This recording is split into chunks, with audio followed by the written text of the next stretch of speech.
Hello and welcome to another episode of the Best Book Club. I'm your host, New Fatora, and this is the podcast where I discuss the best stories with the best minds in the community. On this episode, I'll be doing something a little different. I'll be brainstorming story ideas and working through the initial writing process. With me, I have Hans Gutherson, JCCW, and JackereJack. Thank you all for joining me. Thank you for having us. Yeah, thanks for having us. Yeah, it's been a while since I had a big cast, but it'll be fun to do that. And thanks to Lego Morfella, however you pronounce your name, on DeviantArt for suggesting this idea. I can tell this is going to be a lot of fun. And when you said that, I thought you were going to say for sponsoring this video. I was like, wow, Nick got a sponsor. That's amazing. Man, how much you getting paid for that?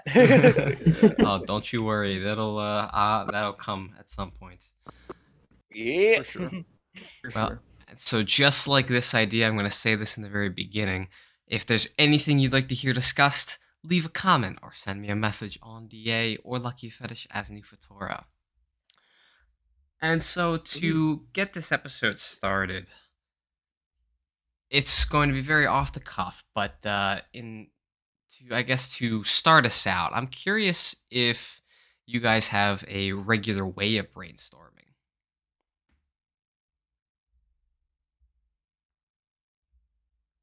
I can take that one first, I guess. Sure. Well, we all collect our thoughts and brainstorm how we brainstorm. You probably got like an answer immediately. You're good.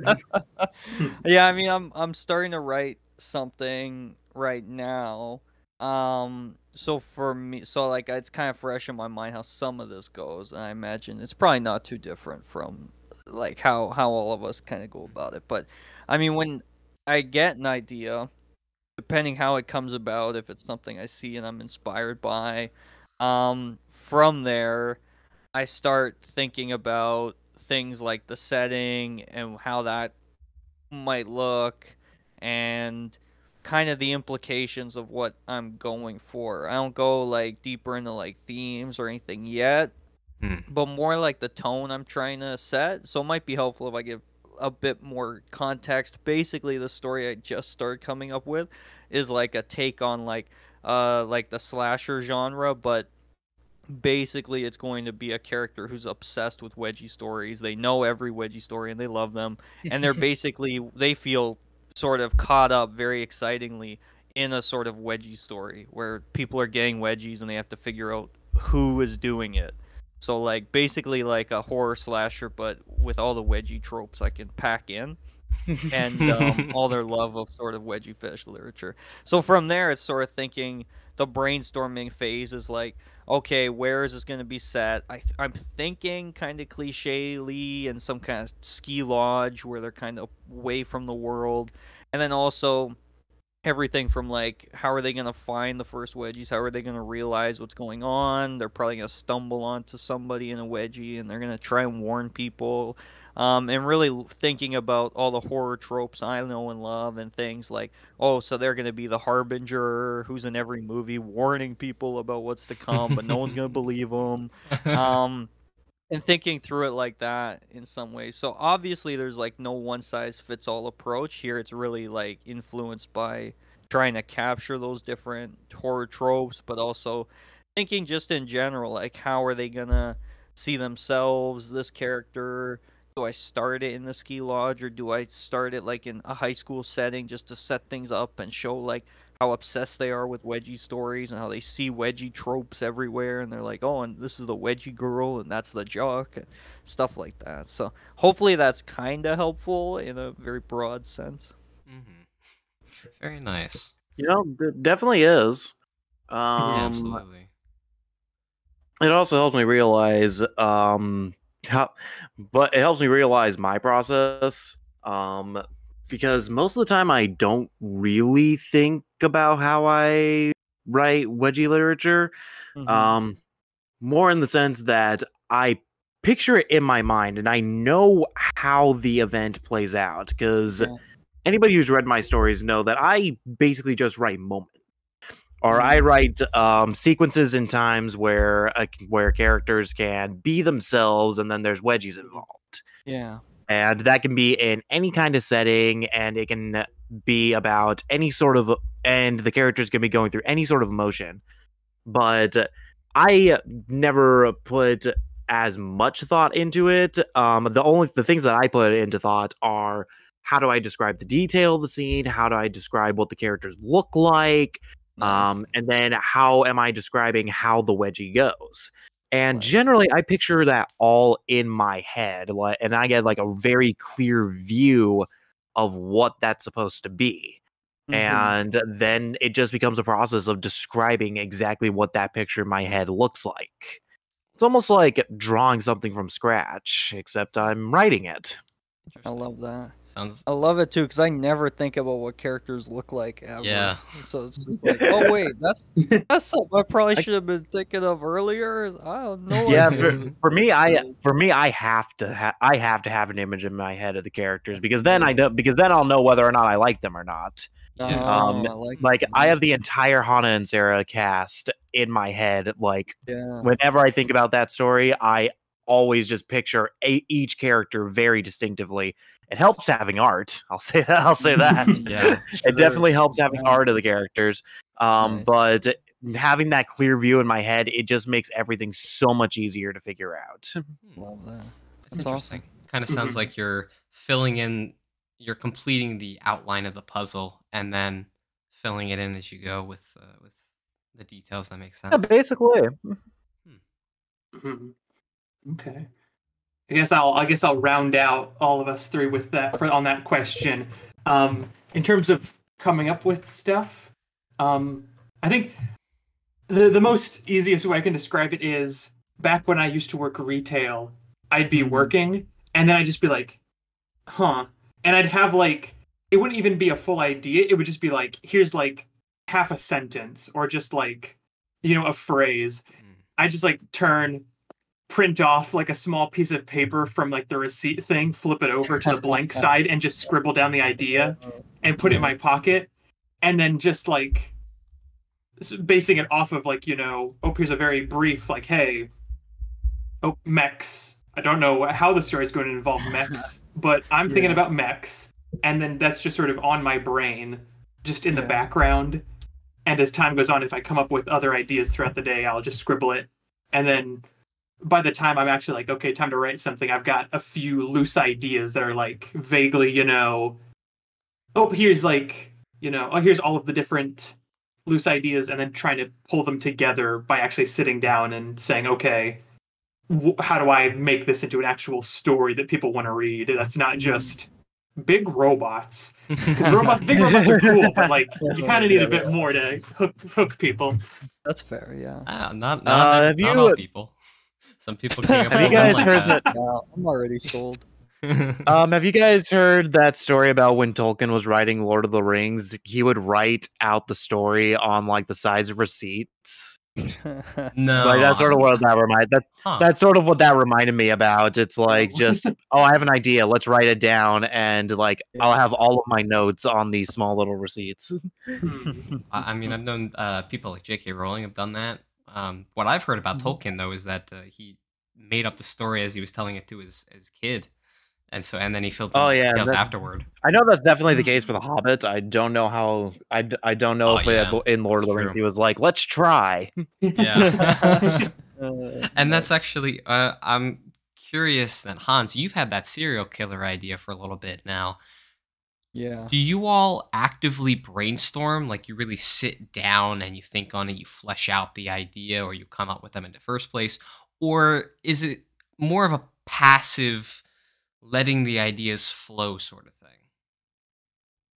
thing? To be honest, it's passive. Okay. It is 100% passive, at least for me. Okay. There are only a very few stories that I like sat down and brainstormed like what happens in it. And typically those are my stories, which are multiple parters. But one-off stories, all of them are ideas that just pass through my mind, and I'm like, damn, that's a good idea. Three Wedgie Perspectives was one that was entirely passive. I was like, I don't know if anybody's actually written a story where it's the same Wedgie multiple times, but from the perspective of three different people. Like, and I was like, shit, I'm gonna write that. and I did. Stuff like that just comes to my stuff like that just comes to my head where I'm like, I'm pretty sure nobody in the community has actually done this yet. And there's actually a story that I had or maybe still have in the works right now where I was like, I don't think anybody's actually done this yet. The only problem that I have is that the story doesn't make any sense right now, so I have to go through and like figure it out. But it's like a short one-off thing that I thought about while I was working. I was like, now that I think about it, I don't think anybody's done this. So like I was like, shit, I'll do it. But it's only ironing out the very big crinkles in the shirt that I have to figure out that I have to figure out before I can actually get it up. It's funny hearing you mention that, because and I realized, like, I brainstorm the same way I come up with D&D character backstories, which is like, I can't just say, oh, here's my dwarf barbarian. I have to say, oh, and years ago they had great adventures, and this was their whole family's 18-page story. And I'm the same way with stories. It's like, I'll come up with an idea, like this serial killer wedgie one, and all of a sudden it's like, okay, let me think through this character's entire past and history, the protagonist, and all the stories they could maybe reference, just like in the air, without even taking any notes, which isn't really helpful because I forget everything. Trying to play through like every implication. Like obviously it comes in like phases where you don't have the whole story deliver it up to you, but I'm thinking like, okay, at some point I need to figure out who it is giving these wedgies. Is it going to be somebody we know, or is it going to be some kind of twist? And obviously playing with some of that, things like that. But certainly, like, I go very deep, and it's probably a problem, because you got to think, like, does all this random idea I have require all this interest right away? Like, how do I know what's good or not if I just spend instantly every idea I have, I try and flesh it out as much as possible? George R.R. Martin. Yeah. He does the exact same thing when he writes his characters. He's like, I got to know this character's backstory, even if it's like only 2 sentences long. I got to know what this character's all about before I can write about them. It's kind of, and then I guess he thinks it's good enough to just put right in the story, because trying to read whatever the first book in Game of Thrones is called. I think it's just called Game of Thrones. Yeah, literally called Game of Thrones. Yeah. I remember I've tried it so many times, and I dropped it every single time because of how many introductions there are. It's true. Yeah. Yeah, it's crazy. Like every chapter is 10 new characters that I gotta remember who they are. It's ridiculous. Dude, it was like that watching the show, and it was like that reading the books. Yes, it's just like shit. There's so much to keep track of. Honestly, I feel like visual mediums like TV shows and movies and the like, they sort of lend themselves more easily to a larger cast, whereas written material, it takes a lot more of a investment of the mind, in my opinion, to be able to keep track of all these different characters. And yeah, basically. Yeah. I can't remember who exactly said it but whoever was saying like that they just sort of let the ideas passively flow. I think that was JCCW. Yeah. That's basically how I do it as well. Like I never sit down and like really think on what is going to happen. I just sort of let the ideas come, and then if I think of a really good idea, I'll write it down, which I think is super. You gotta write your ideas down. For sure. Yeah. And then just kind of, for whatever reason, naturally, I'll passively expand the idea. There's more idea. It's kind of like a domino effect to some degree, where I get the good idea, and then more and more good ideas come to flesh that out. So That's the magic part of writing that we wish Yes. would always happen all the time. yes, yes, Yeah. yes. It's that man carrying thing of the city speaks to me. Yeah, it's Shell Melder though, who's always told me like coming up with ideas is the easiest part in some ways, Absolutely. the brainstorming when it's at its most pure, you know, and it's at its most fun in some ways Yes. because it doesn't take the immense effort of like, oh, I have all these ideas, now I have to actually write them, or Yeah. the fear I sometimes get, and I think isn't totally alien to a lot of writers, where it's like, what if I don't do this justice? Like, I Yeah. have this beautiful picture in my head. How do I like put it down though so others see it too? It's very Yeah. hard. I mean that's what I struggle with a lot is I start second guessing myself where Oh, I'm yeah. like, man, this doesn't feel right in my head. Like Yeah. it feels like A to B doesn't make sense, and that takes me like sometimes days to figure out because I'm like, gosh, dang. Yes. Like the story that I have in production right now, it's taking me weeks because I'm like, gosh, dang, I don't know how to connect this because it doesn't make any freaking sense. Only weeks. Only weeks. I know. only. I was thinking the same thing. I'm like, what a dream. What a dream. Yeah. Yeah. Oh, I forgot what it was, but can there be too much brainstorming then? Do you think you can sit? Because it sounds like at least some of us sit on our ideas for quite a long period of time. Yeah. Do you think Yeah. and I think yes. and I think absolutely yes. Because sometimes you overthink yourself and then suddenly you scrap the whole story. Yeah. Yeah. Yeah. That's a fair concern. Easy. Yeah.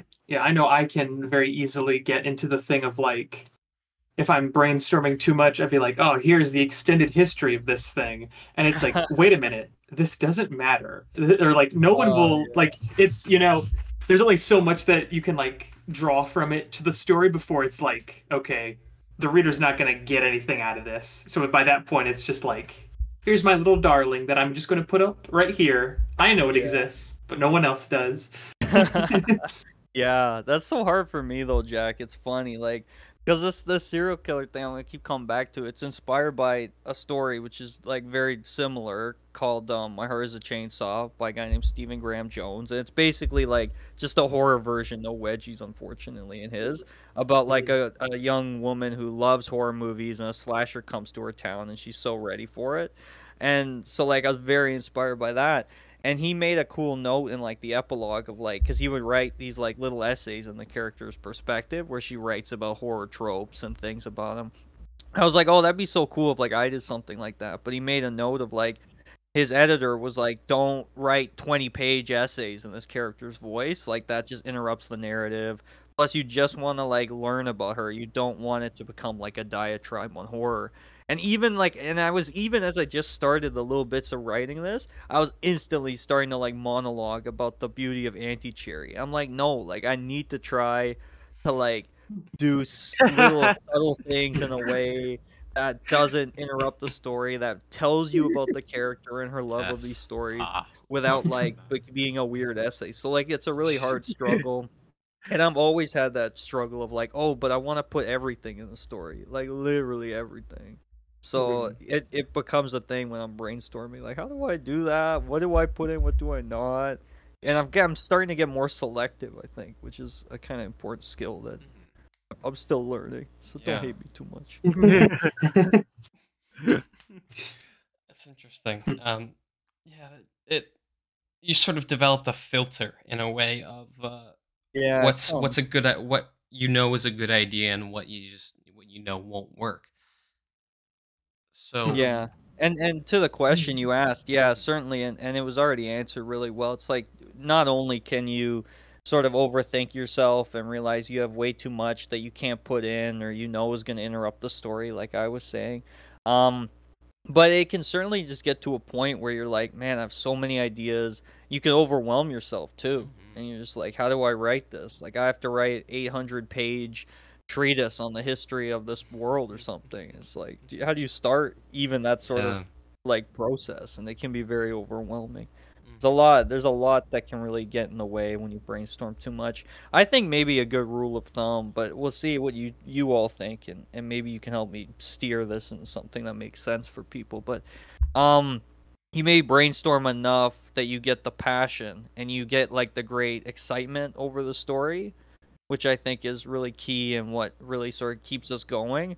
And once you have that and you have enough of an idea, then you can just start writing it and let more ideas flow. But I do think it is important to have an early phase where you're thinking through some stuff, just so you get some idea of the tone and things early on. Not always necessary, but I think it can be a helpful phase as you sort of figure out some ideas and maybe think about what that filter could look like, if that makes sense. Absolutely. You try and figure out the major story beats. Yeah. Yeah, that's often how I go about it. I think of definitely, as JCCW said, some moments and scenes that could play out, and some definitely, yeah, just never anything like super major where I have it all beautifully like cinematically played out in my head, but often thinking like, oh, they could find someone caught in a hanging wedgie or something, stuff like that. Like in my news story, I'm thinking of, for example. So, I definitely agree with what you said, and so I'm curious then if there are certain categories or types of ideas that you guys think are better than others.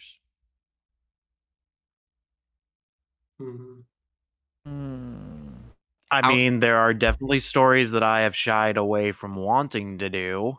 Sure. Stuff like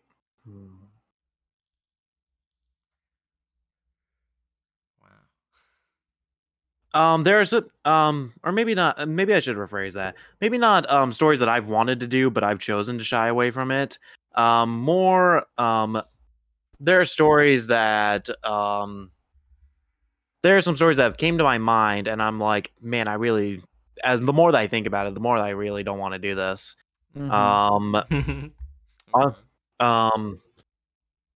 Honestly, just like most fan fiction is really difficult for me because I'm like, man, it feels forced putting these characters in. Like, it feels really forced, and it sucks because there's a lot of people who like sometimes they'll message on DA and they'll ask like, hey, I got a request, and then I'll listen to the request and I'm like, man, that just doesn't sound like something I want to do.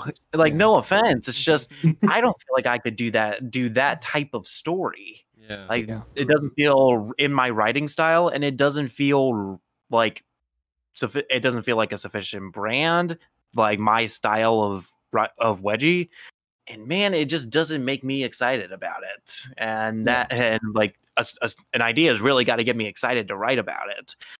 When you don't have that, I just can't do it. So it sort of gets been there for sure. It's those sort of ideas get filtered out then.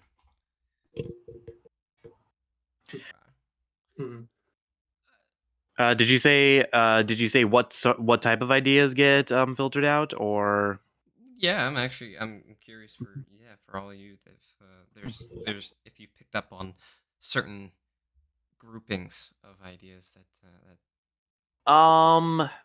character in a public scenario within like a show or movie scenario where they would be in, and this character ends up giving them a wedgie. And well, first off, I would have to actually have to know the characters in order for that to be actually kind of effective. And second, in a public space where a wedgie would probably not actually happen, like it doesn't flow into something that could reasonably like be something that happens. Like, there's only so much truth I can stretch, and when it's in yes, God, I realize that was not intended. Oh, Damn. Well, I think that makes it even better. But I can only stretch the truth as much. Like, and when it comes to stuff like that, it's just it does not work for me. For example, I was thinking about a story about a guy who goes about his day as a wedgie fetishist, and and one of the scenarios is that a friend of his, they are sitting in class together, and the girl leans over, and her underwear is sticking out, and in what most people in the community would probably want to see about that is, hell yeah, give her the wedgie. And it could be nice and embarrassing and all that stuff, except that they're in the middle of class and it would probably be extremely awkward. Extremely awkward. Yeah. So I probably wouldn't even have him do it. He'd probably think about it later, but it would just be yeah, he definitely would. But I don't think an actual wedgie there would be anywhere near appropriate. Maybe a wedgie later when they're studying, because that's a more reasonable scenario. But definitely not in public in the classroom. That's a fat no from me. Yeah. How sad. Oh, this breaks my heart. But I mean, and you gotta think too, like, depending, like, what is the major, like, tone, I guess, of the story. That might not be the right word, theme, but I also don't like thinking about themes too early. But I mean, so much of life for, like, a wedgie fetishist is, like, denial and not getting what we want. So, I mean, like, you could have just play it off. They don't get it there. Maybe they even see them get one later, and they're just like, damn, but it's like really short, and it's like, this really sucks because it's not that great, or they're literally getting pulled away or something. And we as readers are reading that like, no, another missed opportunity, or we keep getting teased by all these moments where like they don't happen, but we wish they would, you know, because that's our lives in some ways. So it's like, does the medium fit the message, if that makes sense? Expression I still don't fully understand, but feels appropriate. Oh, that makes sense to me. But it sounds like you're thinking about the sort of rules of realism of your universe. It's interesting. Yeah, maybe that's it. Maybe even just how realistic you want it to be, or what you're looking to, like, what spirit you're looking to capture in some ways. Maybe that's the better phrasing or something. Yeah, I mean, I think I like Karate Friends or something for a classroom wedgie scene, and like, yeah, it works really well. But if the rules you're going for are different, then it's not really gonna make sense.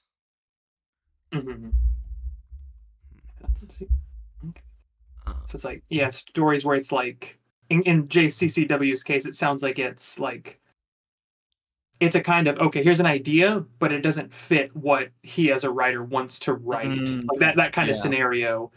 Yeah. And I know to answer Neff's question, you have like those ideas where it's like, okay, here's an idea that if you handed it off to someone else and their thing is like, oh boy, boom, that's the kind of thing I want to see. That's the kind of thing I want to be the change I want to see and write that. They'd be gung ho. Love it. Yeah. So that's a good point. Yeah, and that's such a good point. Yeah, that's great. And to be like a second answer, I guess, to Neff's original question of like the categories, where one is like, here's just stuff that, do you even want to write this on a, you know, here's the kind of stuff I as a writer like. The second one is just ideas that just probably shouldn't be written, I'd say. Because I know I've had stuff where I'm like, here's an idea. And then like 24 hours later, I look at like the first few things I've written and I'm like, this would not work in a million. No matter who wrote this would not be good to write. I'd say that's the second category. Interesting. Yeah. Do you have an example of that? Of one that just did not make sense at all? I do, but it's like, doesn't want to get canceled. Do you even want to say it? Okay. I kind of don't want to say it, but it was like, I'd say tonally it was like, okay, it kind of related to war, and I'm like, in hindsight, I'm like, okay, yeah, it's a good thing I stopped that. This would not have worked with the kind of like the tone, the two things I wanted in it clashed explicitly, and I'm like, okay, you cannot include these two things. It would kill one or the other, and that's kind of set up. So it's like, yeah. Although I'm curious, are there truly any bad ideas that can't work in a wedgie story?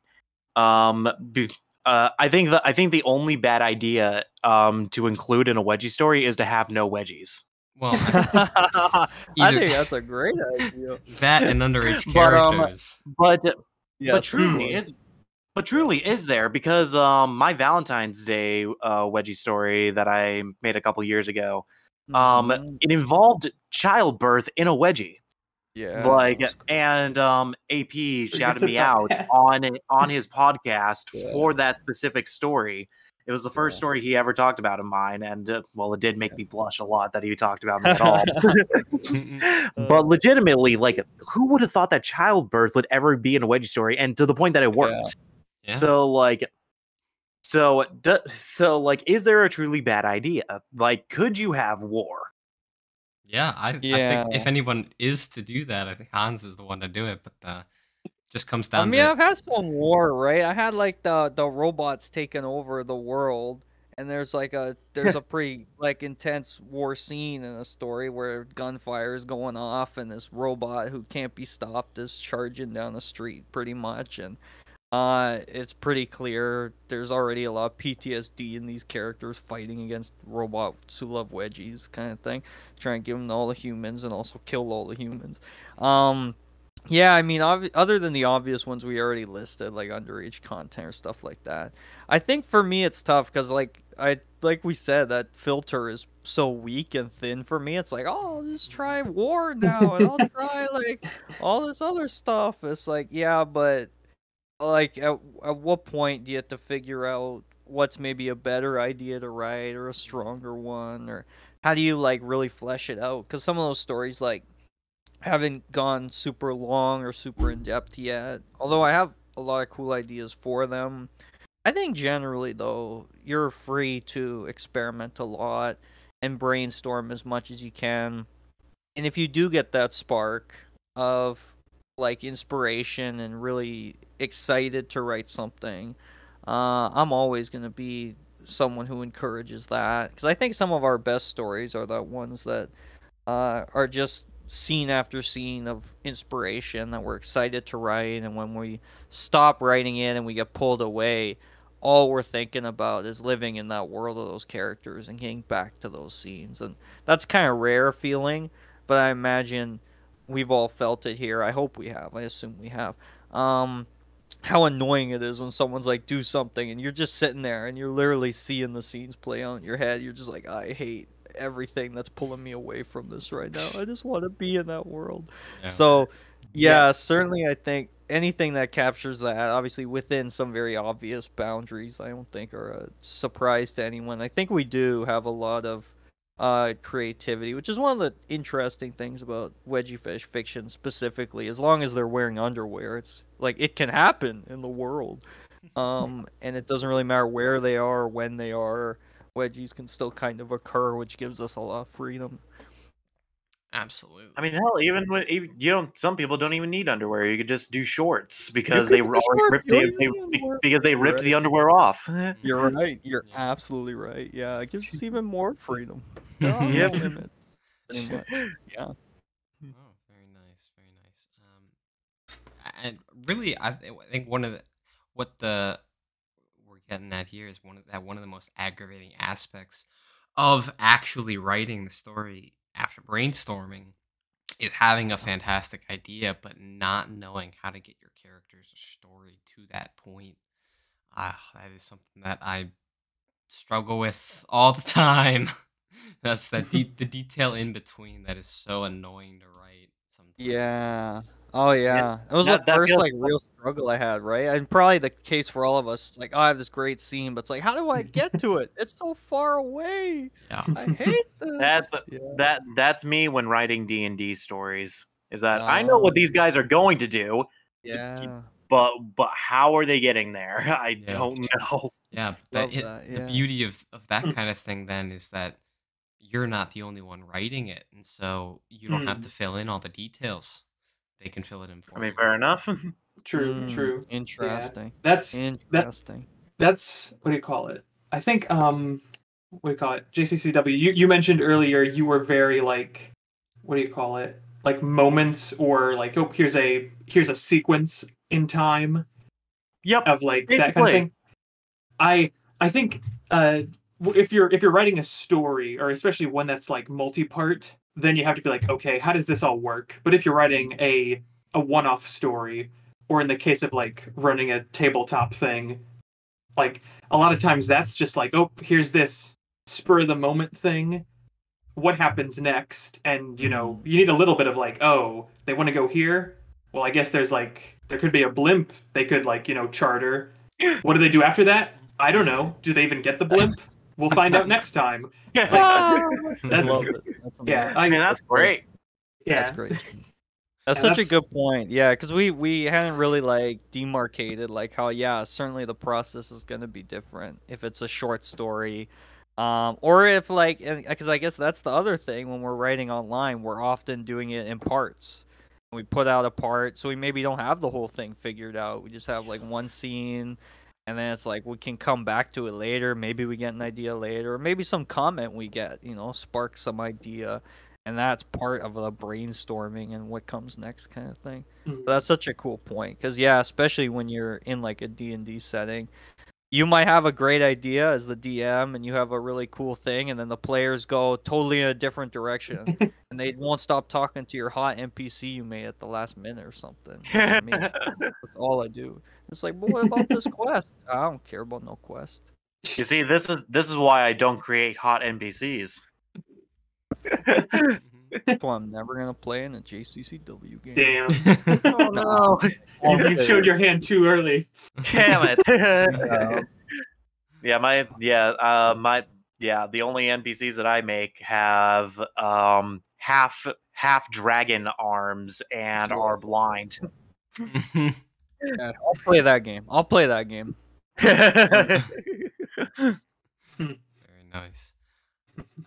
So but yeah, like honestly, that character idea came from just I think that sounds cool, and I don't think that's actually been done yet. So it from how my writing's. Yeah. Nice. So I just want to make sure that I reiterate this point for any writers out there that are looking to get started or whatnot. Write all of your ideas down, because you never know what you can use or reform into something else. Write them down. You're guaranteed to remember them easier, and it's so important to do that. Yeah, you gotta make sure you write it down, and make sure that you are ingesting a ton of other stuff so you can steal ideas and reformat them, because that's what all writing is. That's called influences, Jack.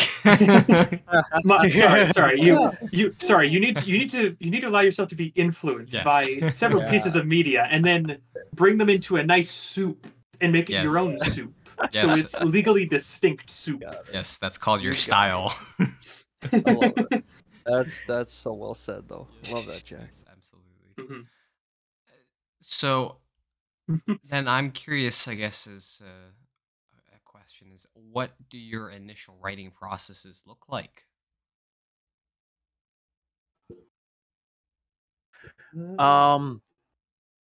Essentially the first thing I write, like when I sit down and write, like the first is typically just there's a term for it. Just like my mind is coming up with the story and how to write it, so I just put it through. It's like a stream of consciousness almost. That's the term I was looking for. Yeah. That's basically how my first draft goes. Interesting. That's weird. Okay, well, what about you, Hans? Yeah, I mean, it kind of it's kind of fun and interesting, and I think because I've gotten like more into this habit of writing down my ideas, I think the brain takes from that and it goes, oh, I'm encouraged to write. I think that's another reason it's good to write down ideas and to keep thinking of new ones. Even if you're not writing them, you just sort of open a door, it feels like, in your brain to be creative, which is really, it can be hard to do, and I think we probably all have those periods where we're not feeling that. We're like, why aren't there any new ideas? Why? And it helps when you're not stressed or you're open up, as Jack so aptly put it, to new sort of content and finding inspirations.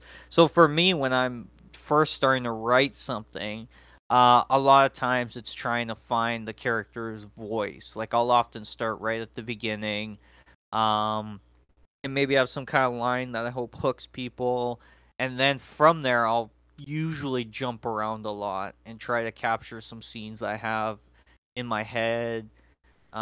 Sometimes like in order, like, okay, what's the first scene that's gonna happen? What's some ideas that I'm trying to get out in this character's voice to get an idea of who they are and things.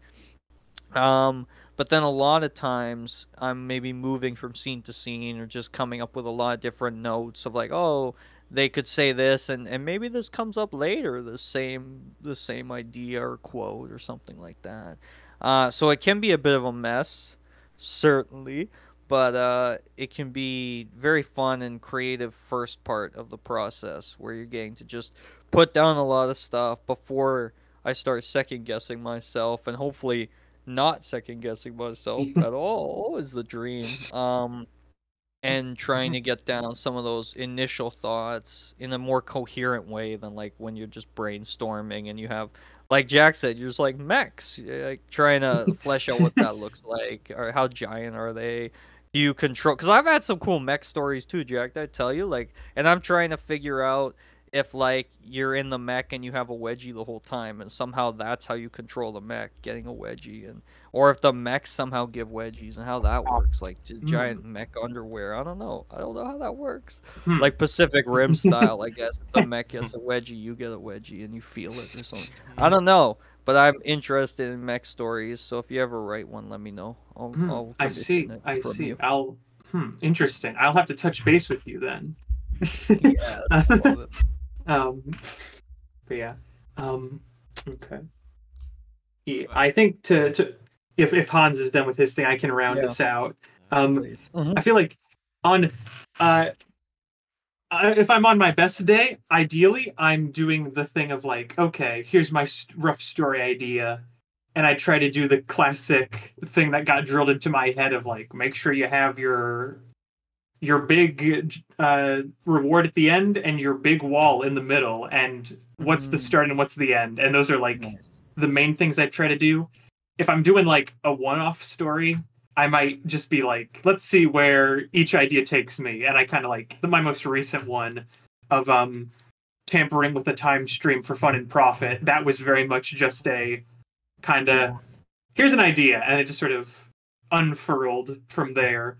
But if it's like a multi-part, at the very least, I try to have like, even if it's a vague thing, like how is this whole thing gonna end, and why is it even happening? Yeah. Just getting those two things, that way I can then be like, okay, I know what the vague conflict is, and I know what the vague ending is. Now let's flesh that out and get to the vague ending, and make that less vague. Yeah. Tampering with the time stream for fun and profit, I think, is a perfect example of just, at least in the way you described it, then of just going with an idea, because you never know what kind of reception it'll get. Because right now you're sitting at 20 faves and 5K views. So it's 5K views. Damn, that's it's jumped up. That one was story. Yeah, it's a that great one story, was. Jack. Thank you. That one was very much just like time travel. I thought I had that like written down somewhere, just that title, and I'm like, yeah, I'll finally write this thing that's been sitting in my box for how long, and then halfway through I'm like, time police is a dumb thing I can throw in here. Why not? I love time police. They're the best. But yeah. Yeah, I love how procedural like those stories are, and that story in particular. It's like I could really feel like they're part of this bureaucracy and they're going through missions and stuff. I'm just like, I want to just see these characters solving all these time wedgie problems. It's awesome. Yeah, that's what I loved about that one, because it is so fun and creative, and you read it and you're like, it feels like, although it's very short, like there's this deeper world there. So, like, is that a story you have, like, an 18-page, like, backstory, like, Bible somewhere for? It's hidden away? No. I that was a spur-of-the-moment kind of thing. If I fleshed it out, it would be, like, the thing of actually sitting down and being like, okay, what have I gotten myself into? And trying to, like, figure out retroactively, what is this thing even supposed to do? Nice. That sounds... But yeah, that was... Yeah, that sounds like what the mangaka of Death Note does. Oh. Just put his he would put light into crazy situations, and then he'd have to figure out how to get him out. Ah, yeah, okay. Okay. Yeah, I like that. I like that. Yeah. Yeah.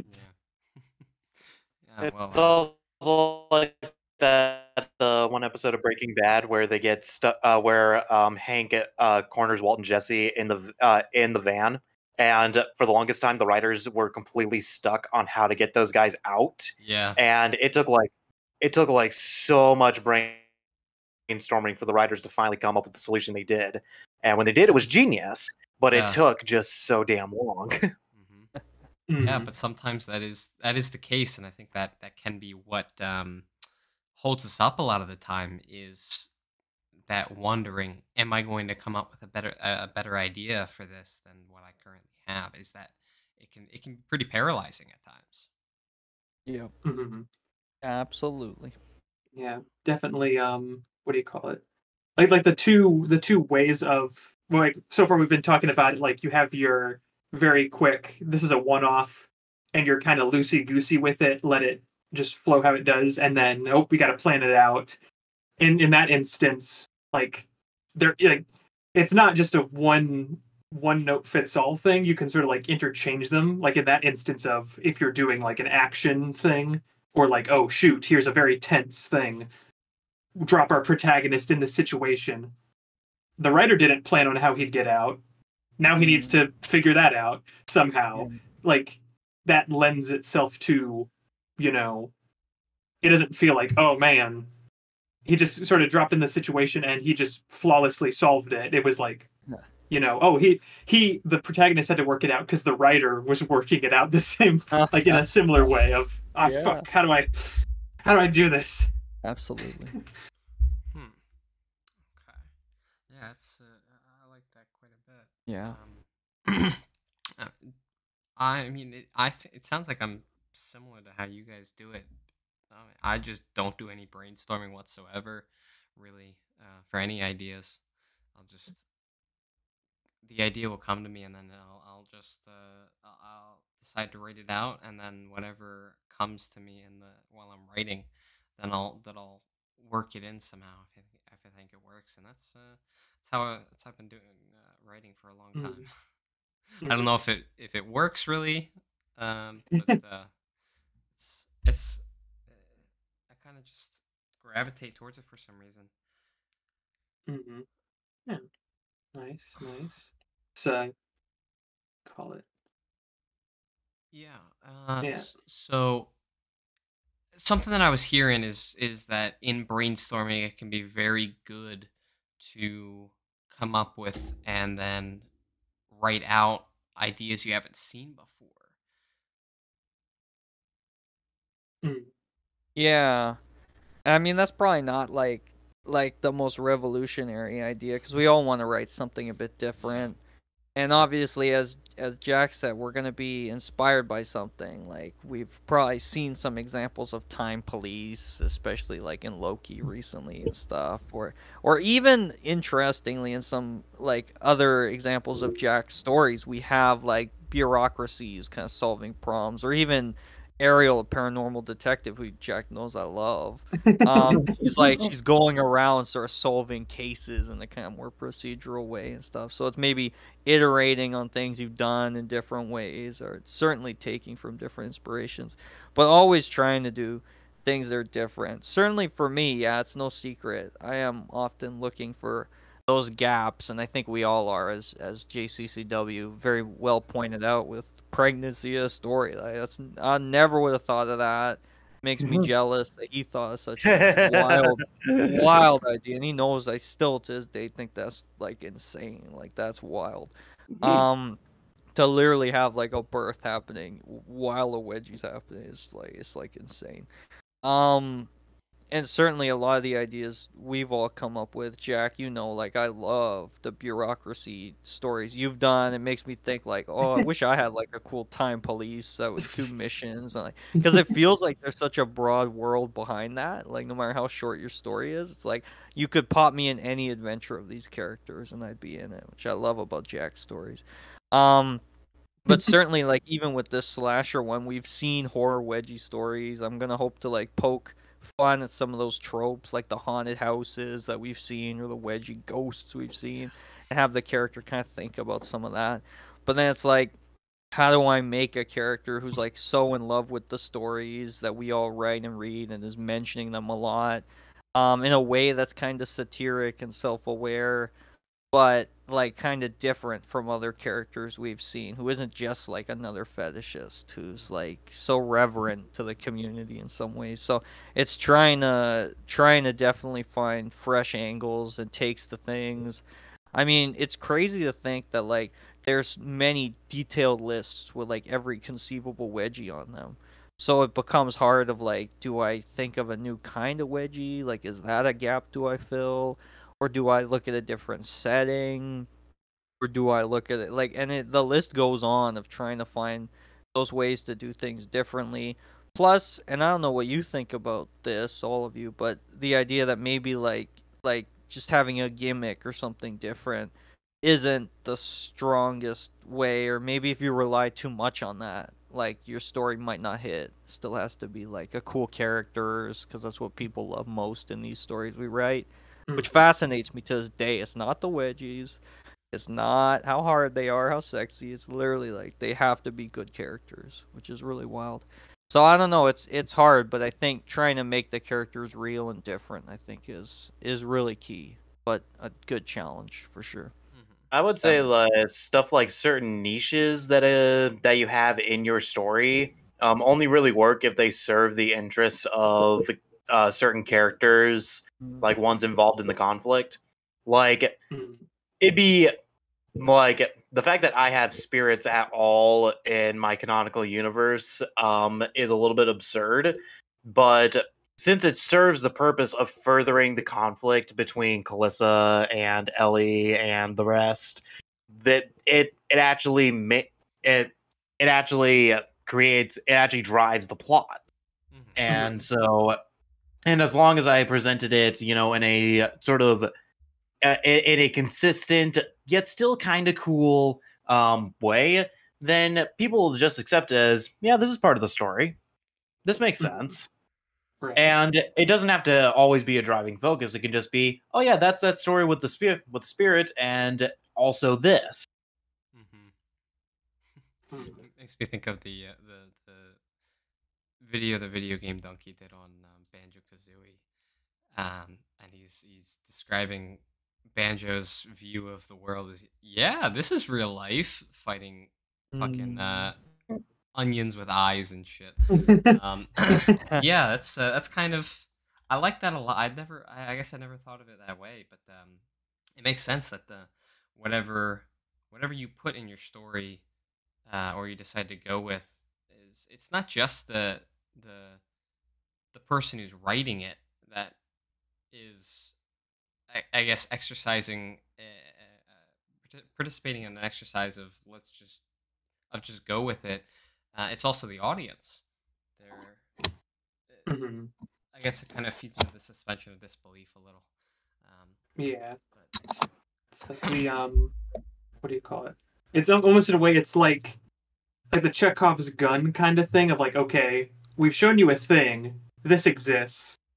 Does it actually, like, you know, if you've established in this universe this happens and it never factors into the plot, it's like, okay, that was kind of weird that you mentioned that like spirits exist when like nothing happens with them, but like, oh, spirits do something. They, you know, mess with the main characters or push the plot forward. It's like, you've like that world building that thing that you've incorporated is like, hey, that was there for a reason, and you, the reader, you picked up on that reason, and then the reader's like, yeah, nice. That's what we want from all our readers, the yeah, nice moment. Absolutely. Yeah. Yeah. I didn't even think that it was sort of Chekhov's gun. Mm-hmm. Well, would you gentlemen be interested in brainstorming a new story idea? Yeah, Ooh. for sure. Let's do Yeah. it. Okay. That'd be the Mm. best Get idea ever. going. Okay. So, I think the first thing we should establish then is what kind of story or what genre it's going to fit into. Okay, Okay. brainstorming. Yeah. Yes. I forgot the question So- already. New so, what would you have it start with? What? Oh yes. Yeah. What type of story or genre are we looking to go with for this brand new Okay, idea? I got a good idea, guys, on what type of story we should write. I think we should write a wedgie story. Oh, Wow. wow. All That's right. Damn. I think that's Nice. a very original concept. I don't think it's Yeah. been done yet. Wow, that's We're off crazy. to a strong I- start. Mhm. I love can't it. believe that nobody's ever thought to do that before. That's crazy. That would not have been my first answer, though. To be totally honest with you, but we're going step by step, which I like. Yes.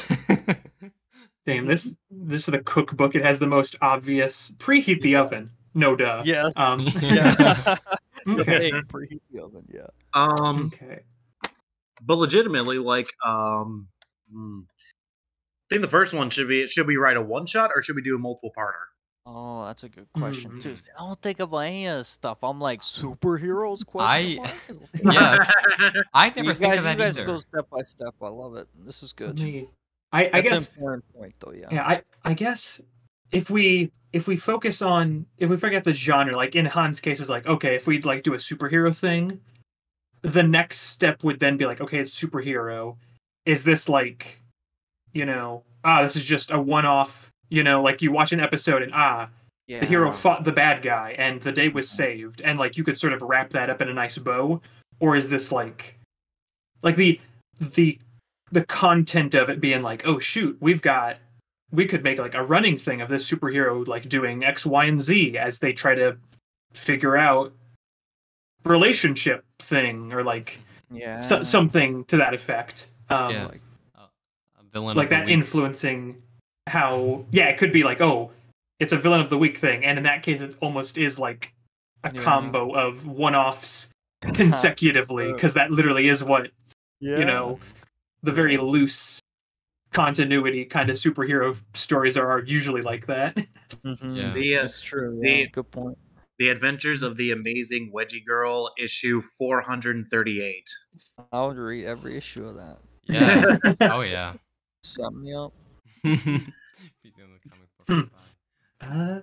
So, Are we sticking with superheroes or should we? What do you think? Does any genres come to mind? I mean, we were talking about gaps. If you can think of a gap, or if there's just one you're like, I haven't done this before. I'm down for whatever. I like the idea of a war story. I think it's been waiting for a good writer to take it to. Oh, I thought of something. I thought of something kind of wholesome but kind of sad. Okay. Classic JCCW. So just imagine for yourself a war-torn city. Okay. And it has been absolutely ravaged by conflict.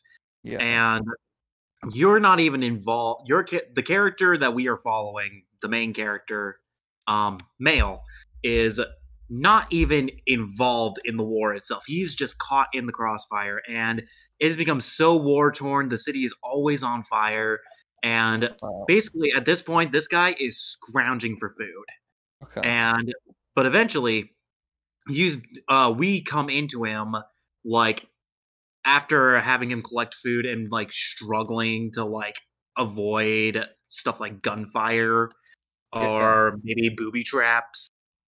After we see him like coming home, and suddenly we see his wife. And then she lets him know that I put the kids to bed. They're doing fine. Did you bring food for breakfast in the morning? And he says, yeah, I managed to find some. But he stresses about his day, and eventually he starts almost breaking down about how much he hates that he's in this war. And his wife just puts her hand on his knees and she says, do you want to take out some frustration? Wedgie and Fuse. But almost like he vets all of his frustrations about having to survive in this war-torn city and all this stuff. And he just and during the Wedgie scene, he brings that out. Yeah. We can almost make it sort of a this is a guy who really loves being in the dominating position in the Wedgie and like really showcasing that with how much he loves the pole. Aw, we could even have her we can even have the wife be like, do you want what pair would you like me to what pair would you like today? Yeah. It's Like, funny I how think- we started from like let's brainstorm to JCCW having a perfectly packaged story. Ready to go. Something totally done. Totally keep to write this today. All I need to do is and actually write it. I would like it. Yeah, that's funny. That's very entertaining and impressive though. Certainly, that's great.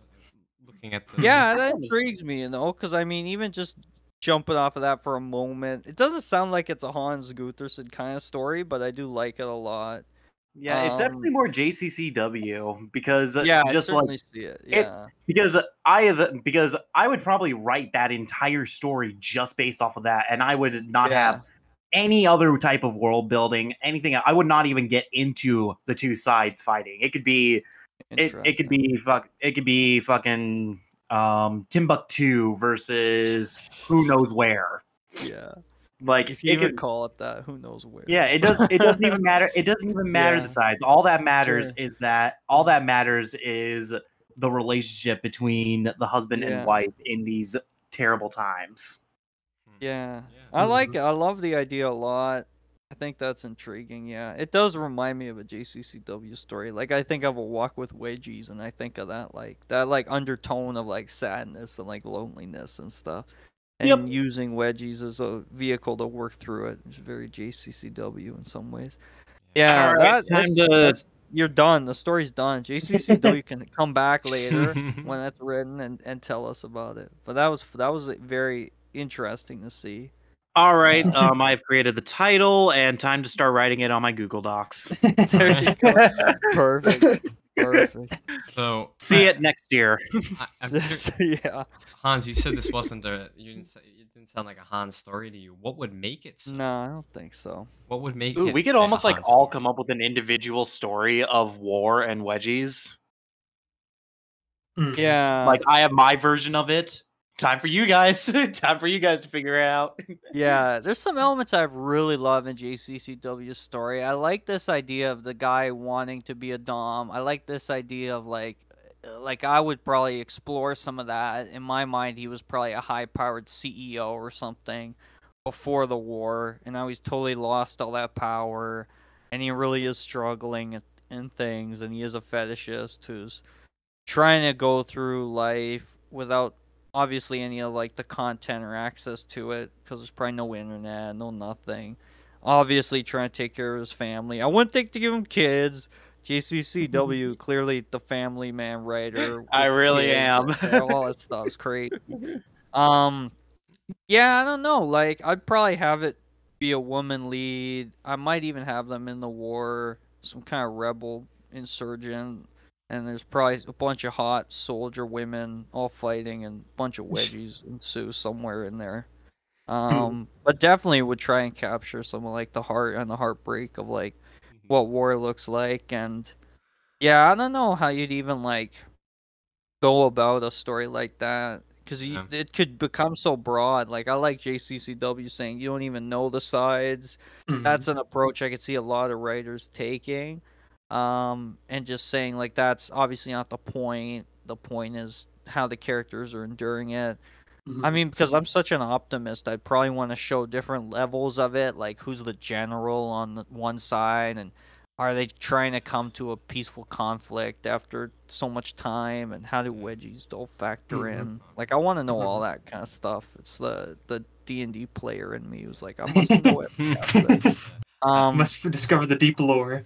Yeah, it sounds like a story I'd love to read, though, definitely. But yeah, one I'd rather sit back and enjoy and try to parse my way through writing, if that makes sense. Yeah, Mhm. yeah. For some reason, when you brought up like there would be no internet, I started thinking of like futuristic internets, like what Yeah. and how we would talk about them. You know how like so we have like surfing the web, a complete sidebar, but Yeah. you have like surfing the web. And I was thinking, what would that internet be called? It would be called the fabric, and so you're pulling the fabric. Hey, you're pulling the fabric. Damn. Wow, this is I don't know great. why I thought of that. That's a but great idea. Put that in a story. Put that in a sci-fi futuristic story. You got a sci-fi futuristic story and Yeah. have a joke about pulling the wool over your eyes, and it writes itself. Yeah. Perfect. Also, I'm looking at my notes right here, and I regret to inform you all. Brainstorming ideas: superheroes, war story, and mechs. We just came up with Metal Gear. I'm sorry. Oh, we just remade the Metal Gear Armored Core or franchise. something? Yeah. Probably in a less confusing way. Hey. A lot more straightforward, yeah. Yeah, I put something. I put something in the chat for Hans. He can steal this idea if he so wishes.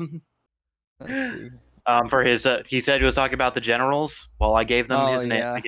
There's some names. Cheerleader, yeah. Yeah, Cheerleader and Near D Dark. okay. Damn. Oh, got it. Like nerdy, yeah. Yeah. Got it. Yeah, we have the two sides of the war. We figured it out. Yeah. Yeah. Yeah. Obviously, you can It's tell funny which 'cause side is even obviously some- going to win. Yeah. Oh, I can't remember I just forgot the name of the story, but there was one story. Oh, it was like a high school thing. And it goes from like high school, there's brutal bullies and stuff, to like it's a full on like war of these cliques, and they have it felt like I think The Force Awakens came out around a point when the story was running. So all of a sudden it's like the rebel leader of the nerds was in hiding, and then the bullies were all trying to find them. And I'm reading that like, okay, we get it. Like, it was Force Awakens, but that was like a very like funny and entertaining high school take on like trying to explore some of that stuff. That's maybe more a Han's story, you know. It's like there is a kind like the war. It's like more metaphoric and stuff is maybe, and it's like you're having groups of cheerleaders or nerds or something. That's a very fun one-offy kind of thing in my mind. Like, I don't know if you can carry a whole story on the back of something kind of gimmicky and kind of like funny like that. Well, You that's know what's really like interesting, like seeing how I came up with my story and how Hans comes up with his story, because I basically just laid out my entire story. That's all it's gonna be.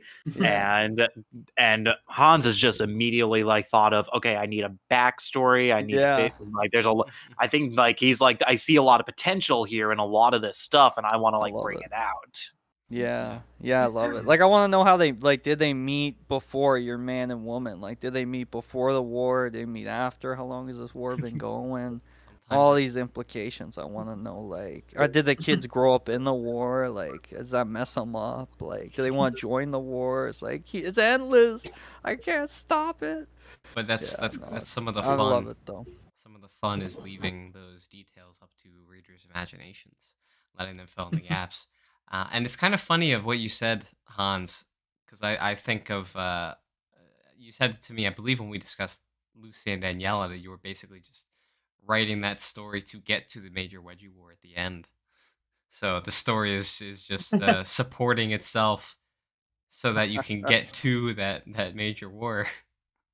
Yeah, that was like that was certainly the first moment I felt it, where I had these great scenes, and all of a sudden I'm like, wait a minute, I can't just have the scenes. I have to get to them, and that was like a great revelation moment for me, where it's like, that's how writing works. I hadn't fully understood that at that point, where I was like, okay, I need to try and come up with ways to transition, and that's, as we said, one of the hardest parts. Because it doesn't often, for me at least, come naturally in the brainstorming. You'll get those cool moments and scenes and like probably key character moments and stuff, but stuff in between, boring or whatever word you want to call it, not as like quick to come to your mind. Or like how does a character get out of stuff? I know they do. I know they escape or they live happily ever after, but like how exactly do they, like in my case, how do they confront the wedgie serial killer thing, and what does that look like? How do they beat them or something? And like, I have no idea. I still don't even know who they are. Like, but I know they're gonna have to figure that out, and I know it should be definitely high stakes, and it should feel hard for them to do it. It's not super easy, so it's coming up with a lot of those layers, which can be hard, especially if you're like, I just want to get to the fun scene I had in my mind, but rewarding, I think, when we can come up with it. Yes, the detail, in other words, is the most Yeah. annoying part to write. Very nice.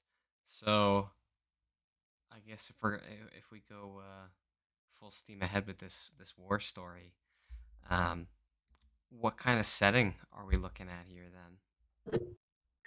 I have another hot idea. I think the setting should be war. Wow.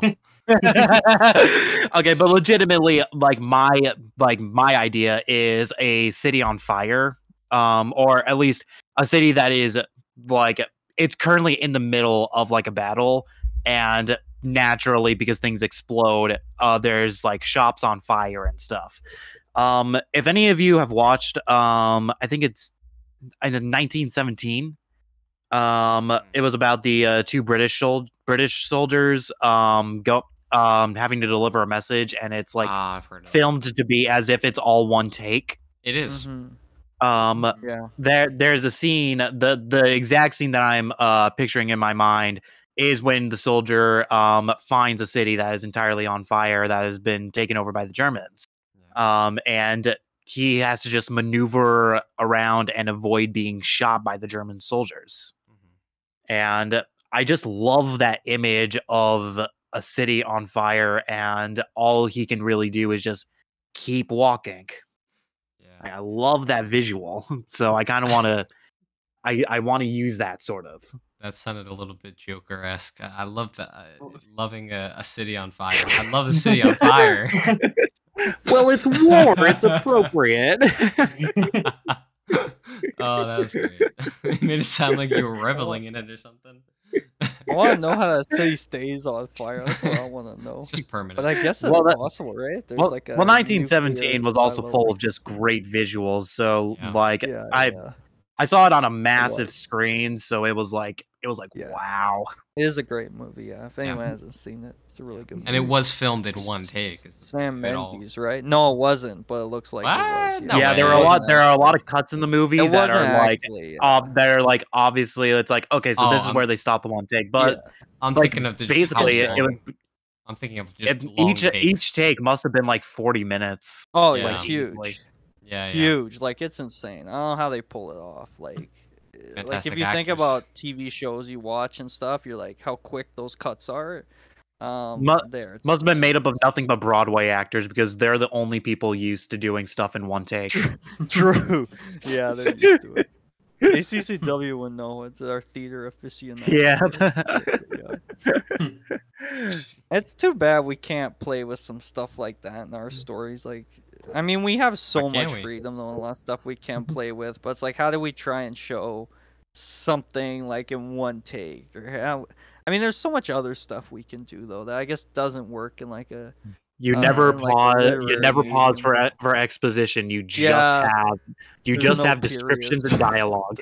Yeah. There's ways to play with it, you know, different experiments and stuff. Yeah, never stop to like have the characters question stuff. You just have them say they sigh, they. Give me a second to think of more. But that would. I'm digressing us just from our characters endlessly sighing. That would fill up. Can we have some superheroes in the war story though? Can they be flying around with like hot? That just makes me think superheroes. Well, that just makes me think of The Boys, and I want to, and then that shit's dark. Yeah. What do you call like it? I'm not as big. Like if I end up doing The Boys, I'll probably end up having just like a massive superhero wedgie orgy. Perfect. Yep. Now we're talking. This is a Hans story right here with that. Hans, if you're going for the superhero angle, it could be like so okay. So you know, like in the superhero things where it's like, oh, you know, this week we're being invaded from another dimension, and it like just happens all the time. Like You know what I mean? Where it's just like, today Yeah. we're being invaded by aliens. Next I week love it'll it. be alternate Giant dimension Nazis. mechs. Yeah, like you could have it be kind of like that of like in your version, it's more like about the superheroes fighting off this like trans-dimensional dinosaur riding Amazonians. I don't know. Just like wacky thing. That's great. And then they could cross over into JCCW's like really sad, scary world and be like, "We ain't staying here. This too sad." And then they leave after they help maybe put the city out of fire without resolving like the major conflicts going on there. That could be one approach. No one would read my story. That's what I'm realizing. I mean I think it'd be interesting. It's just like each of them has a very distinct tone of JCCW's is like, okay, this is like, yo, how war can fuck with someone and how they try to cope with it. And then yours is more of the superhero, like, let's have a nice superhero battle of like, there's these guys, we got superheroes, let's fight them. Literally could not be two more different stories. You're right. Yes, you're right. Yes. Which I think is probably a good thing, because what if every story was the same? Like, why would we try and write more? Yeah, true. Yeah. Yeah. I mean, I like how you all have like, here's the war, like here's a war, and it's like JCCW's is very grounded. Hans's is a bit more superhero fantastical, but it's still like we're still like on Earth, we're having a war, and then I'm over here like, man, mechs on like another planet having a war. Yeah, that or something mechs like on a different planet. Damn, in the distant future of 2223. Awesome. We're on like another planet or something. That's so great. Oh, that's awesome. That's so cool. Yeah. Well, is it just mechs on this planet or something? No, I guess not, right? I guess it's humans and like they go in the mechs and is it that kind of mech? I'd say there'd be people driving the mechs. Okay. Nice, good. And then you'd have them fighting for a traditional mech reason, like we don't like those people, or they have the thing we want. Nice. That's pretty damn true. Yeah, we got. You could have it where it's like, hey, here's this planet that these people are trying to take over, and we're defending. You know, I say as I regurgitate the plot of Titanfall. We have to get to the mystical underwear. It's their allspark. Damn. Okay, so let's try and marry these three crazy ideas. Who are the characters? Are they? I personally prefer monogamy. Only two of them. These JCCW jokes aside, characters are the ones who pilot the mechs, and they have to battle the superheroes. That's the war. Is mechs versus superheroes. Yeah, that works. You could have the, what do you call it? Superhero. The mechs are like, damn, they're so powerful. How can we do it? And then it's like, we've invented this. And then you have one of them be like, look what they need to do to replicate a fraction of our power. Yeah, my power. Yeah. All good. Yeah. Sorry. Works for me. I'm all for it. Yeah, you know what I love? I love Invincible. I'll take it.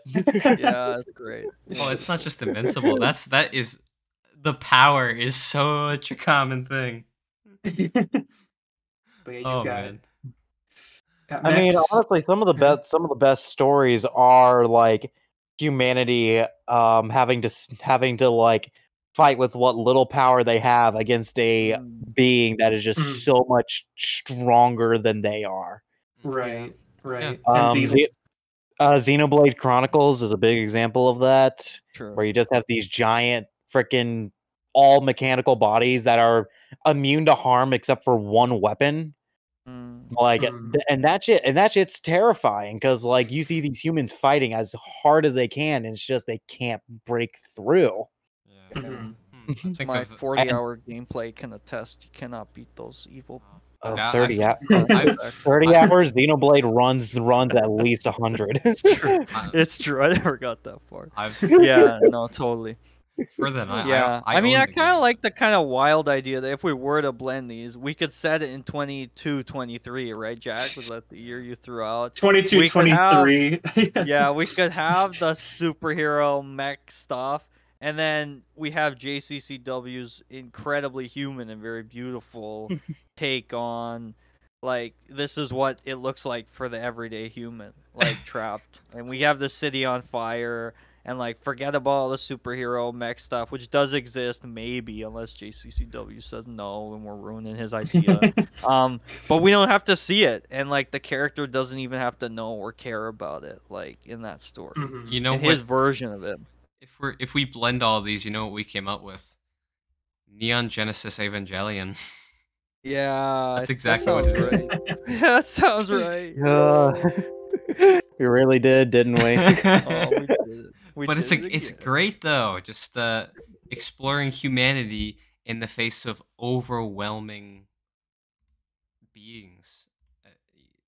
I think of like the Inheritance Cycle by Christopher Paolini, where like the every single creature, every race or whatever is all going against Gabatorix, but he's so ridiculously OP that it can't none of them can succeed.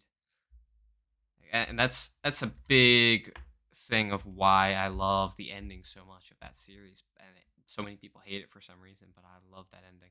I won't spoil it because it's so damn good. I think it's the best ending to overarching villain in any work of media. But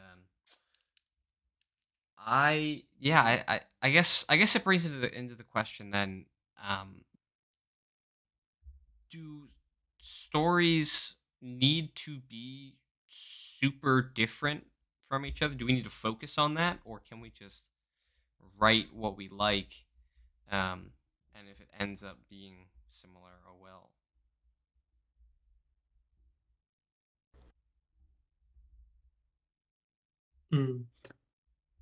I think, what do you call it?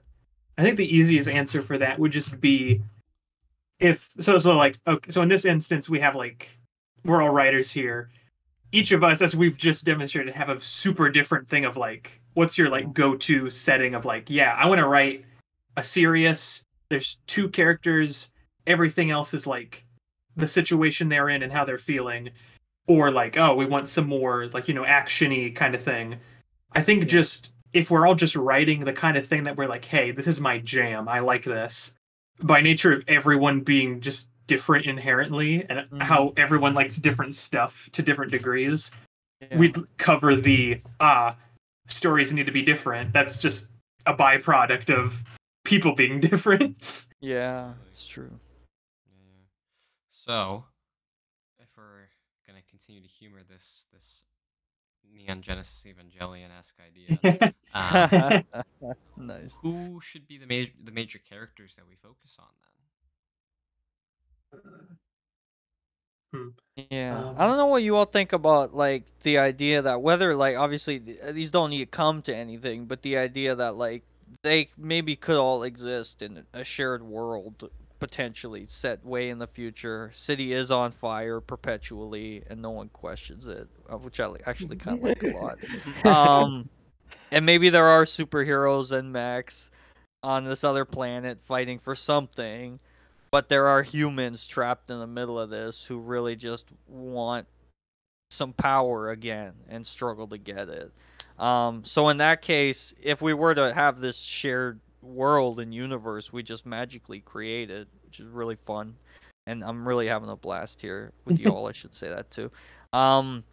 We could have many different stories set in this world, potentially. Absolutely. Like we have JCCW's awesome idea where we get the two characters, and then Jack, I don't know if you're set on a mech idea or you had something totally different in mind, but it could be really cool mech pilots. Yeah, yeah. No, go ahead. Because for me, it's just like maybe superheroes. I'd have to come up with some really bonkers superhero characters. But yeah, sorry, Jack, please. No, my my default thing whenever mechs come up is just like mech squadrons, because then you have like an excuse of like, here's the between 3 and 5 man band of plucky characters that are interacting. I love plucky too as a descriptor. That's great. I'm getting the sense of like anthology type thing, because like you have just the different, like, you have here's an episode where it's like, damn, look at a cool mech punching a thing. Then this thing of like, damn, look at these superheroes doing cool stuff. And then you have the thing of like, hey, you saw that, but here's like a normal dude that doesn't have powers or a mech. Here's how fucked he is, and how he's just trying to get by. And like, and what do you call it? Yeah. In that way, you don't have like, you don't have you have main characters, but you don't have like, here's the 2-3 people that are like, we see them every episode. Because from this thing, you might not even see, that mech pilot, hey, maybe they show up once on like a view screen in like the superhero one. And then like, that's good. The guy that's just getting by is in the background of one, but like they might not even interact. It's just, hey, they're just trying to get by. Yeah, they're just doing their thing. Good. Yeah, that's so good. I love anthology. Yeah, that's such a great idea. That's what really solidified. Wow, this could be really good. This could actually be a really good story if we make it an anthology. Yeah. I love that. Yeah, that's great. You can't really get burned out on it then. You only have to write the one you like, just has to be set in this world. Yeah, I love it. As soon as you get bored of what you're writing, you just, all right, I'm gonna do something different. I'm gonna focus on a different aspect of the world. And it would make complete sense in a story that focuses on war, that centers on it, to have these random scattered stories, because communication would be breaking down and all that. So that's great. I love that. Yeah, that's awesome. And what do you call it? And you could also, in terms of tone wise, I know like you could have the shifting scale of like, if it is just, hey, this is a wacky story. Sorry, this is a zany story. I forgot I'm sorry. I will. Don't worry about it. Use whatever word you want. Anywho, like you could have a story where it's just, hey, this is a bit crazy. And you still have like, the average Joe, even if it's like, this is a crazy war. This war is still like messing up the entire like, supply chain. Yeah. A robot just stomped on the warehouse down the street. Yeah. The supermarket does not have any food. Like, that's still a thing of people are trying to survive. Or if you have it on the other end of, it's a war, you could then have it where like, the mech pilots, it's just normal mechs, none of the fancy haptic, like, if you yank the mech, you yank the pilot. It's like, but you have like, in their downtime, they could still be like, they're a squadron, and they're just, messing around like squad mates would, trying to like not think about all of the stuff they're doing when they're not doing it. So you have that like sliding scale of, depending on where you want to set the anthology tonally, it could still work in different capacities. That's beautiful. That's so good. That's so good. Because you can have them. You can have it in the same story, which is the best. Like, you can have them really intense anime style fight with them screaming and punching in the giant mechs and somebody dying or something. And then, oh man. But then you can have them just hanging out, goofing around, and shenanigans ensues. Yeah. I can already think of who should actually write this story then. Chaos Recon. All of us. Could I be completely honest with you guys? Perfect for Chaos. Yeah, what do you think? Did we ruin your idea? No, I'm writing the idea. Hey, that's fine. I've already written the first paragraph. So if you're looking then for other stories in this world, I think you have a couple of writers ready to go on it, because I'd love to do it too. There you go. You got enough. Honestly, I really like the idea that we all just write this war story. Yeah. And like we just see what each person takes on just the idea of wedgies and war. Yeah. We're gonna have superheroes and mechs. and then we're gonna have mine. Basically. I don't know about you guys, but this sounds like the perfect spot to leave off on is the inception of a shared universe. Sounds good. I mean, we got stuff like Edgin and things, but now we just created our own. That's beautiful. I love that. It's that easy. Yes, it is. It's just that easy. Wonderful. That is exactly step 1, step 2, however it goes. Step 3, question mark. Step 4, profit. That's what we did. Yeah. Actually, writing is the question marks. Yeah. I mean, honestly, I'm a paragraph in. That's a win for me. Yeah, I'm gonna have to think of superheroes and powers, and 100% would want mechs in my story too. Yeah. I'm gonna definitely find out how Jack is writing the mechs. Yeah. But then again, I could find out how Jack is writing the mechs and have my character like build their own lamer mech that isn't as cool, and maybe somehow you have to like get a wedgie to control it really stupidly, and all the other mech people are like, we don't have to do that stupid thing. But granted, for mine, I so far only have I only have gunshot ringing out and presumably humans doing it. So if you want to have like a fact, like basically the mechs and the superheroes are factions, and they still employ humans to fight for them. Yeah, you could almost get into like how are both of these guys running like their armies? Like, are they tyrants about it, or are they like, we will win this for us? Yeah, I even love how Jack was like supply chain at one point. Throwaway line. I'm like, what does a supply chain look like? Like that even excites me in a really weird way. Like, I'm excited. Yeah. That's what I think. That's at least one of the beauties that I see in a shared universe is that, like, especially in one that would be like this, where all these characters are scattered and they're not really communicating that much. Even if a story, there's going to be a couple things that are agreed upon that just universally are the universe, but if stories differ slightly, it can be chalked up to just that's the perspective of that character, that's how they're viewing the world, and so it might not be actually how it is, but that's how they're seeing it, and so people are looking at it from different viewpoints, and so they're seeing. I think that makes sense. Yeah. I'm gonna cut that thought off before it just rambles on.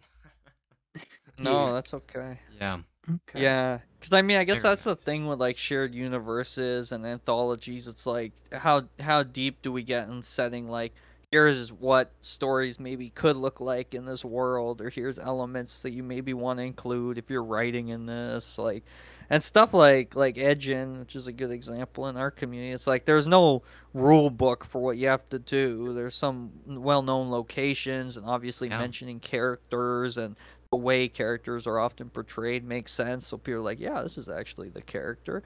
But it's interesting to think about. That's exactly what how like anal do you get with some of that? If someone like is like, I want my story to have this, you're like, that's not part of this world. The city's not on fire. You failed. Get out here. Hans, when he describes the SCP shared universe to a T. Yeah, I imagine it's the same. Like, I haven't written in that. I don't know enough about it, unfortunately. I'm aware of it, of course, but I mean, it'd be cool to look at that as a guidebook of like, what do they do when someone like writes something nonsensical? Although some of those stories are really out there, right? So you got 10 years of history to backtrack if you want to get into that. But my fiance tried to get me into SCPs, and I couldn't do it. I just couldn't do it. Yeah, interesting. I mean, if you're talking about SCP, then it's nonsensical is not something you can apply to only a couple things. It's mostly all of it. But I think you have the answer there, Hans, and what you said is you find out what everybody wants by actually writing the stories, and you find you see what you like that comes out of it, and then we stick to those things, and then people introduce things that maybe it works, maybe it doesn't. Yeah. And so maybe that would be my role as Making sure everything makes sense in the universe, contriving everything to fit. Yeah, I'm intrigued. Okay. I like this. Yeah. Yeah, I like it a lot. So, do we want to try and brainstorm ideas for titles of this shared universe then? Oh, titles. Oh, I've got my title already. Enemy Oh, I got the title for my titles. story. Of your story, but Hmm. overall of the entire shared universe. That's what I'm looking for. Is the title Oh, for I've that. got no, then I can't tell you there. Oh, titles. Oh, I hate you, titles. I love titles. But honestly, guess- I really like the title for my like individual story. Yeah, Okay. what's your or title? like my short story. It's called A Wedgie War. Mm, Yeah, that's a good title. Like yeah. That's a good title. Yeah. I thought it was like as soon as I thought of it, I'm Yeah, like, that works. man, that fits. That's really good. Like Yeah. just completely flipping the way Yeah. we perceive Wedgie Wars. 100%. Yeah. Mhm. Yeah, it's good. It's a good title. See how you come up with Yeah. titles so easy. What about? Man. I mean, Title. I like that. But I kind of I thought of like a war of wedgies. That would that Yeah, might like- be. There's gotta. I'm sure. Maybe you got to come up with like the names of the superheroes and the mechs Yeah. before you come up with I think it. so. I got Maybe. finished the story, then I got struggle for a couple days, being like, "All these titles suck," and then I Or eventually land on something. just think about how you came up with Flame Over Darkness and then do it. Okay, I gotta And ask do Shadow to it. give me the title then. I get to say Shadow, I need a title. Give me Did title. so Shadow named that one for you? I think that was kind of like group effort. We knew we wanted some flames, and fire was obviously a big fear of one of the protagonists and stuff. So yeah, it was kind of group effort, but it was like right at the end after we had, I think, a lot of the story figured out and everything there. So I'm gonna have to try and do that again, I think. But maybe something will come to me early. Like I'm already really inspired by what we've been discussing. Oh yeah. Mhm. A You know, the lot. fact that I'm writing at all Yeah. That's a is great inspiring. That's so Yeah. good. When were you writing last? Like, have you not written for a little bit, JCCW? I've mainly been writing D&D and Pathfinder okay. stories. So like I've been very focused on that, and I haven't been writing much Wedgie stories. Mhm. Yeah, okay. Mhm. I can't help it. I can't help it. I got obsessed with making a campaign. Yeah. Falling that's down the tabletop pipeline. It Dude, begins. Dude, my father-in-law is a forever DM, and it feels like I'm just following in his footsteps. Love it. Yeah. Hey, Neff. Before we tangent off into tabletop, you said something about closing out on having that shared universe. True. Oh, yeah, I guess everything else can follow in the stories that we write. I'm feeling very inspired to write a story in this universe now. Yeah. So yeah, I think this might be a good place to leave off. Unless there's anything else you guys would like to discuss or talk about. No, I'm gonna go write a superhero mech real world story that tries to blend all this nonsensically. We'll see how it goes. If not, I might just land on some hot superheroes. If you have any superhero ideas, let me know. You guys. I'm gonna need some cool hot. They gotta be hotties though, I think. Hot superheroes. See, I got cool powers already thought up from long ago. But Jeez, how you do it so quickly? All I know is I want superheroes. because I there was a time where I was coming up with as like just stupid shit to Yeah. like jokes and comedy to keep us entertained. I was coming up with all Yeah. kinds of different In my City of Wedgie story, I superheroes. do remember looking up a bunch of like unusual superpowers. So I had a person who could like talk to the city. It's kind of funny because we mentioned Mancure Yeah. and thing. Well- They literally would talk to buildings, and the buildings would talk to them. Yeah. That character, although anybody who Huh. read the first part, spoiler alert, does die right at the beginning. So sucks to that Wow. I came up Well, with. there's But I did Yeah. have some other cool powers. I have power. Someone like they were like basically a vampire, but with wedgies. It's like if they didn't give a wedgie after a while, they would literally like die, and they would get weaker and weaker without wedgies. And when they gave one, they would get a lot of strength and power Yeah. and stuff. So like I had some creative powers.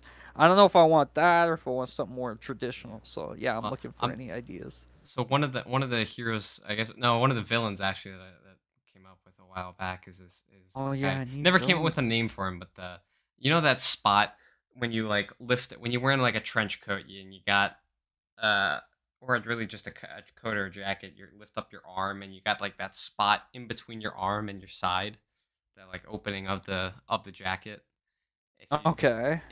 Yeah. If he drapes it over something or if he puts it in there, it disappears. The thing disappears. So I was saying, like, how would that work in like a wedgie story?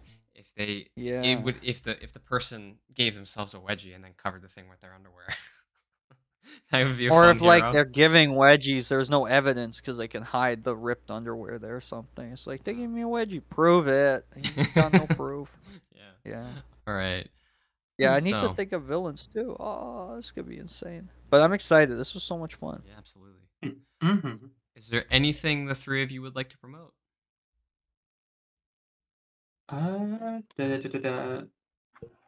Well, Look out for a wedgie war. Yeah, I'm gonna read that. It might, by the time I'm this gonna comes read out, that it might have somewhere. already been released. It's gonna be Could like have. 14 sequels. With how fast I write, I don't think so. Oh. yeah. You got multiple weeks. Yeah. All Okay. I've got is I've got a Twitter and a DeviantArt. Check it out. That's all. Yeah, name them. That's a good Name them.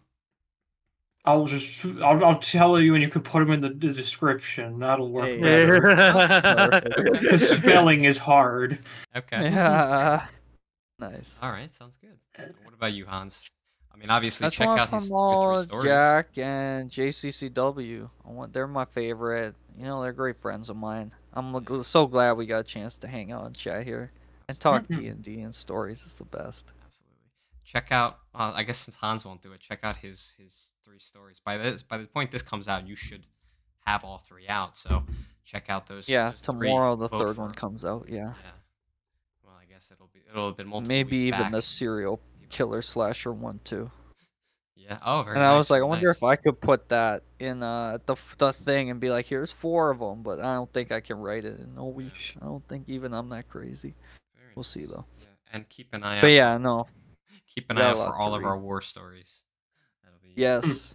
they'll People become just see a bunch superhero of hotties. people just see a bunch of random war stories pop up, and then the explanation will come in this episode of what it's about. Love it. Mm-hmm. Well, there ends a very fun episode with Hans Gutherson, JCCW, and JackereJack. Thanks again to Lego More Fella for the idea, and thank you all so much for coming on. Thank you very much for having us. This was great. Absolutely great. I wouldn't mind a part 2. Hell yeah. Let's do part 2. Delightful to be here. Yes. Yeah, once we've all written our stories, our war stories, then we can look back and see, oh, wasn't that so much fun? We can all reminisce. Now, Yeah. if there's anything that you'd like to hear me discuss, or if you'd like to come on for an episode, if there's anything at all that you'd like to hear, leave a comment or send me a message on DeviantArt or Lucky Fetish as New Fetora. Thank you for listening, and I'll see you on the next episode of the Best Book Club.